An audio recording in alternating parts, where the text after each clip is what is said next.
홈페이지가 있으면 대표 전화 같은 게 있을 거란 말이지. 그럼 거기 전화해가지고 선배님 안녕하십니까? 이번에 채용 공고가 떠서 문의가 해서 연락드렸습니다. 회사 자랑 한 번만 해주십시오. 하는 거야. 듣는 사람들은 이 뭔 개소리야? 당황스럽겠지. 근데 그렇게 물어볼 방법밖에 없지 않아? 어차피 다시 안 볼 사람이 있는 거잖아. 면접 가서 보면 우리 선배님 칭찬해 주셔서 왔습니다라고 하면 되는 거고, 난 그 정도 할 수 있을 거라고 생각이 들어.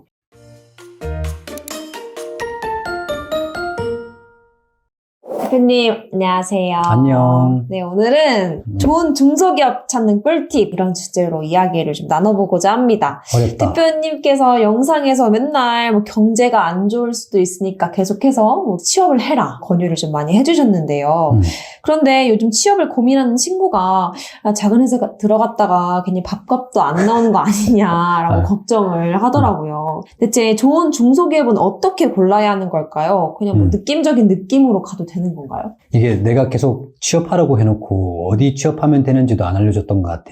일단 원리를 설명을 잠깐 하면, 우리는 대체적으로 성장 가능성이 높은 기업을 선택을 하지. 그리고 회사도 성장 가능성이 높은 사람을 뽑고 싶어 하지. 근데 본인이 성장 가능성을 보여주지 않으면서 성장 가능한 기업을 찾으려고 하지. 그렇지? 왜냐면 둘 중에 하나만 해도 되긴 되니까. 근데 대체적으로 기업이 성장 가능성이 있어야 내가 거기에 일부 편성해가지고 배우는 것들도 더 많고 하니까 대부분의 사람들은 성장 가능한 기업들을 찾게 될 거야. 기업은 성장 가능성이 없으면서 성장 가능한 사람 뽑으면은 안 되잖아. 대표보다 더 뛰어날 테니까. 그러니까 그건 이제 안 되는 케이스인데, 성장 가능성을 유추해 볼 수 있는 거라고 한다면 회사의 비전, 상품 이런 것들이 될 것 같아. 그래서 첫 번째로 고려해야 될 것들은 뭐냐면, 채용 공고를 이제 보다가 기업명 홈페이지 이런 것들, 기업의 그 개요 있잖아, 개요. 그 다음에 상품 이런 것들은 제일 먼저 봐야 될 거 아닌가 생각이 들어. 대표님, 근데 회사 홈페이지도 없는 경우에는 어떻게 해요? 홈페이지 없는 경우에는 좀 비추천이긴 하다. 왜냐면 홈페이지는 누군가 보고 고객을 유입시킨다든지 그런 목적으로 쓰는 거잖아. 홈페이지 블로그 통틀어서. 블로그도 이제 고객을 유입하기 위한 목적으로도 쓸 수 있는 건데, 만약에 그게 없다? 그러면 주변 네트워킹 장사 아니야? 그럴 가능성이 있어. 그러면 회사의 성장이 크지는 않을 기업이라는 거지. 근데 그런 기업도 나쁘지 않을 수도 있어. 왜냐면은 월급은 계속 안 오를 수 있겠지만 내가 열심히만 일하면은 안정적인 매출이나 안정적인 급여는 나올 수 있으니까 그건 개인의 판단인 것 같아. 근데 청년들한테 나는 그런 기업을 가라고 추천하고 싶지는 않아. 그래서 홈페이지가 없는 기업들 같은 경우는 조금 비추천이긴 하고, 만약에 최근에 생긴 기업이라서 홈페이지가 없는 경우도 있고, 홈페이지를 만들어야 된다는 생각이 조금 늦은 대표님이 계셔가지고 1년, 2년 늦을 수도 있지? 그런 경우에는 그 회사에 뉴스 기사가 있는지는 찾아봐야 될 것 같아. 없으면은 진짜 이제 아예 없는 그런 기업인 거고, 있으면은 거기에서 긍정적인 요소가 있는지, 긍정적인 이슈가 있는지 이런 것들을 확인하면은 조금 대체가 되지 않을까? 그러면 뉴스에 떴다는 바는 그 대표의 말이 나올 수도 있거든? 그럼 대표의 비전에 대해서도 생각을 할 수 있을 거고, 그 정도로 찾아보는 게 맞을 것 같아. 그리고 홈페이지에 들어가고 기업에서 판매하는 산업 있잖아, 서비스 이런 것들이 GPT한테 물어봐가지고 이 서비스는 앞으로 전망이 어떤지를 물어보는 것도 나쁘지는 않을 것 같아.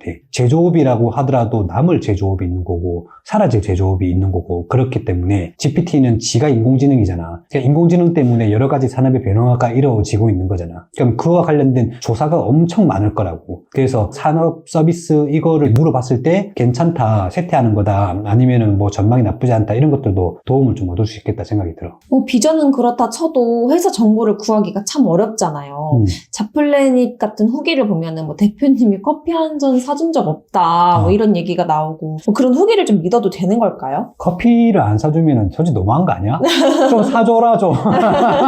후기는 두 가지를 봐야 될 것 같아. 자플래닛 사이트 보면은 회사의 평균 평점이 있고 면접 후기가 있단 말이야. 그럼 회사의 평균 평점에 따른 그 회사의 조직 문화, CEO 추천율 뭐 이런 4개, 5개 아직 항목이 있는데, 그런 것들은 참고만 했으면 좋겠어. 왜냐면 거기 다니는 사람들이 그걸 잘 쓸 것 같지는 않아. 보통 회사에 반감이 있거나 퇴사한 사람들이 주로 쓰거나, 그래서 회사의 점수가 떨어지게 나올 가능성이 부정 편향 같은 그런 게 있을 거거든. 그래서 그것들은 그냥 진짜 좀 참고만 해야 될 것 같고, 그런 후기에서 이 좀 2.5 미만이면 좀 걸러라 이런 이야기도 하긴 하는데 그러면 나는 2.5 미만 아니야? 기업은 고려하면서 나는 2.5 미만이면서 3.0 이상 기업에 가려고 하는 거 그건 사기 아니야 사기? 그래서 자기 스스로도 좀 인지를 해야 될 것 같고 근데 그 면접 후기에 보면은 그 질문들은 자기가 들었던 질문들을 이야기하는 거니까 면접 보기 전에 후기 보는 건 괜찮을 것 같아. 잡플래닛 후기 이런 것들보다는 기업 홈페이지, 기업 블로그 그리고 블로그에 나오는 상품을 썼던 사람들의 후기 이런 것들이 더 중요할 것 같아. 그리고 또 이제 괜찮은 것들은 그 매출이나 영업이익 같은 것들을 조금 이제 유심히 살펴보는 게 좋을 것 같고 재직자 수 변화 이런 것들도 좀 살펴보면 좋을 것 같은데 그게 공개되는 데도 있고 안 되는 데도 있고 막 그래가지고 좀 어려운 부분이 있긴 해. 아니 근데 대표님 저는 숫자만 봐도 현기증이 난단 말이에요. 재무제표 같은 거 몰라도 안정적으로 회사 찾는 그런 꿀팁 없을까요? 너의 특징인 거지. 딴 사람들은 안 힘들 수도 있어. 조금 더 쉽게 생각을 하면 2022년도에 이 정도의 막대 그래프가 있고 2023년도에 막대 그래프가 더 커졌네? 2024년도엔 더 커졌어. 그러면 된 거지. 우리가 그 세부적인 재무제표를 볼 필요는 없잖아. 매출이랑 영업이익만 정도 보면 된다고.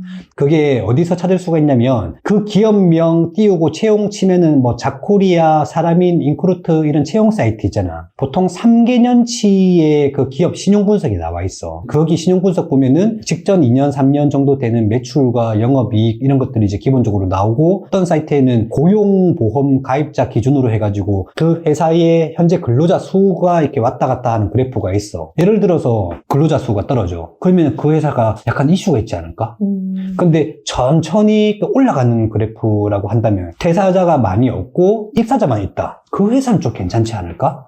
그렇게 생각할 수 있는 거지. 근데 이것도 내가 대표자잖아? 그럼 그 사이트에 전화해서 그걸 지워달라고 하는 경우도 있어. 그러면 그 매출이랑 영업이익이 비공개가 돼. 그리고 근로자 수도 비공개가 돼. 그러면 그 뜻은 뭐겠냐? 지표가 안 좋을 가능성이 있다. 그래서 그런 비공개 있는 기업들은 홈페이지든 블로그든 조금 많이 살펴봐야 될 것 같아.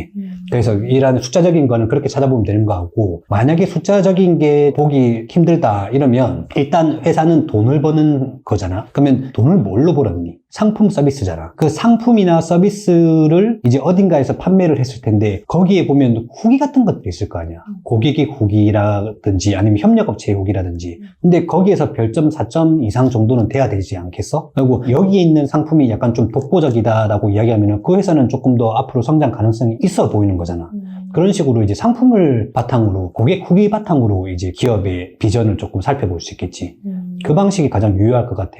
좋은 회사라면은 아무래도 사내복지도 훌륭할 것 같은데요. 그냥 월급만 주고 알아서 먹고 떨어져라 하는 식이면 서운하잖아요. 그럼 복지나 문화는 어디에서 알아볼 수 있을까요? 이게 채용 공고의 복지에 있는 키워드들은 보통 이제 회사에서 채용 공고 만들 때 막 선택하는 거란 말이야. 근데 대부분 대동소이해. 특별히 막 두세 개 이상 다르게 추가하는 복리후생이 있는 기업들만 조금 더 기타 해가지고 막 쓰는 거란 말이야. 그리고 채용 공고도 그냥 일반 채용 공고가 있고 예쁜 채용 공고가 있는데 예쁜 채용 공고 같은 경우에는 복리후생을 조금 더 별도의 칸으로 만들어서 쓴다고. 그냥 그런 회사는 복리후생이 평균 이상으로 높다라는 거지. 근데 일반적인 채용 공고만 볼 때는 이 회사가 복리후생이 좋은지 아닌지 판단하기 힘들 거야. 그래서 복리후생이라는 게 뭐 작은 뭐 카페테리아도 될 수 있고 아니면 교육비도 될 수 있고 뭐 연말 상여금 이런 것도 될 수 있는 거잖아. 그런 것들은 매출이 없는 기업이 아니라면 어느 정도씩은 금액이나 규모에 대한 차이가 있는 거지. 주긴 준다고. 근데 그런 것들도 만약에 없는 정보라고 한다면 그 회사의 SNS, 블로그 이런 것들 보면 직원들 사진들이 있을 거 아니야. 그러면 그 직원들 사진의 표정을 잘 보라고. 일단 회사는 가는 건 고통스러운 거잖아. 그러면 대부분의 표정이 그렇게 막 너무 행복해 보이진 않을 거야. 그래도 웃고 있는 사람들의 표정이라고 한다면 나쁘진 않을 것 같고 거기에 뭐 글이 써져 있는데 어느덧 벌써 2년 뭐 내가 여기서 2년이나 버티다니 이런 말이 있으면 안 되는 거잖아. 그런 회사를 볼 수 있는 것들은 SNS 그런 것밖에 없고 조금 더 규모가 작은 회사 같은 경우에는 진짜 좀 확인하기 힘들다. 면접 때는 그런 복리후생 작은 기업들 같은 경우에는 물어보는 것들도 신뢰처럼 느껴져. 왜냐면은 물어보면 뭐 나올 게 없으니까. 남들 하는 만치 하고 있어요라고 이야기를 하는데 그 회사 대표들은 남들 하는 만치 안 해. 남들 하는 만치 하는 사람들은 더 많은 그 복리후생을 연구를 했겠지. 남들만 하는 만치 한다는 말은 그냥 지극히 평범한 복리후생 수준이라는 거고 이 정보를 파악하는 방법들은 어느 정도 기업 규모가 있어야 돼. 그 이외에는 복리후생 파악하는 게 없고 일반적인 채용 공부에서 볼 수 있는 거로는 좀 한정적이다. 그러면 좋은 회사 찾는 마지막 필살기는 뭘까요? 제가 그 회사를 백발백중으로 파악할 수 있는 무적의 꿀팁 그런 거 없을까요? 일단 내가 생각할 때는 결국 발품 팔기밖에 없지. 근데 이제 자기가 살고 있는 지역 인근의 회사를 이제 지원을 한다고 한다면 우연치 않게 채용이 열려가지고 이제 여기 우리 집 근처 아니면 뭐 1시간 안쪽 거리인데 지원을 해볼까라고 할 때 그 기업에 일단 가서 밖에서 살펴보든 아니면 사람들 지나가는 걸 보든 살펴볼 수 있는 거잖아. 살펴볼 수 있어. 근데 만약에 회사가 서울 경기 쪽에 있다? 서울 경기에 지금 우리나라의 거의 50%, 60%까지 기업들이 모여 있는 거잖아. 그러면 발품 팔기가 많이 힘들지. 내가 생각할 때는 어떤 방식이 되냐면 홈페이지가 없는 기업들은 조금 비추천이라고 했잖아. 그럼 홈페이지가 있으면 대표 전화 같은 게 있을 거란 말이지. 그럼 거기 전화해가지고 선배님 안녕하십니까? 이번에 채용 공고가 떠서 문의가 해서 연락드렸습니다. 회사 자랑 한 번만 해주십시오. 하는 거야. 듣는 사람들은 이 뭔 개소리야. 당황스럽겠지. 근데 그렇게 물어볼 방법밖에 없지 않아? 어차피 다시 안 볼 사람이 있는 거잖아. 면접 가서 보면 우리 선배님 칭찬해 주셔서 왔습니다라고 하면 되는 거고 거기서 전혀 들을 게 없는 답변이라고 하면 안 가면 되는 거잖아. 난 그 정도 할 수 있을 거라고 생각이 들어. 이게 부끄러운 문제가 아니고 어차피 다시 볼 사람이 아니라고 생각하면 그냥 그 정도는 좀 질러도 된다고 생각해. 왜냐면 30초나 1분 안쪽에 끝날 거거든. 근데 그걸 몇 번 하다 보면 이 기업이랑 저 기업이랑 다르다는 게 느껴질 것 같아. 왜냐면 근무하는 사람들의 마음가짐이라고 하는 건 그 회사의 분위기가 따라 나오는 것 같아. 우리 회사 직원들은 자기의 소속이라든지 이름 같은 것들을 말을 다 하면서 최대한 친절하게 대하는 거잖아. 그러면 회사가 밉지 않으니까 하는 거야. 근데 다른 회사에 좀 전화를 해가지고 그 회사가 조금 이제 매출도 줄고 사람도 자주 바뀌고 막 그런 회사다? 그러면은 안녕하십니까 기업명입니다. 자기 이름 말도 안 해. 나는 그런 데서 그 회사의 분위기라든지 그걸 볼 수 있다고 생각이 들어. 나는 이건 좀 중요한 지표라고 생각해. 회사가 어려울수록 위에 경영자들은 소속과 지위를 이야기하고 전화통화 예절도 잘 시켜야 되는데 미운데 회사가 어떻게 그거를 제대로 하겠어. 그래서 나는 그거 중요한 지표라고 생각해. 좋아요, 구독, 알림 설정까지. 중소기업 중에 좋은 회사를 찾는 방법에 대해서 이야기를 했는데 좋은 회사를 찾기 이전에 내가 좋은 사람인지는 인지가 되어야 된다라는 생각입니다. 이건 아주 중요한 거예요. 이상입니다.